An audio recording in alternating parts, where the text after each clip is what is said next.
good morning.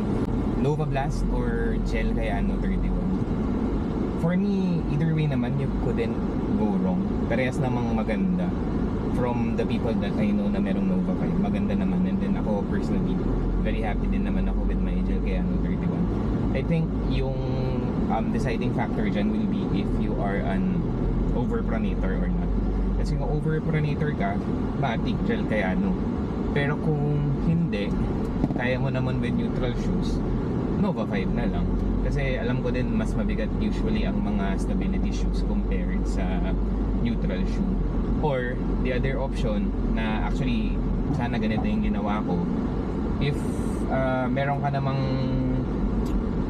insole, corrective insole para dun sa overpronation, if overpronator ka ha, I would go with the neutral shoes and then yung insole. Kasi pag nag-stability ka, sabay may insole pa, doble-doble. So yun, I think the best way to go about it is to get a gait analysis.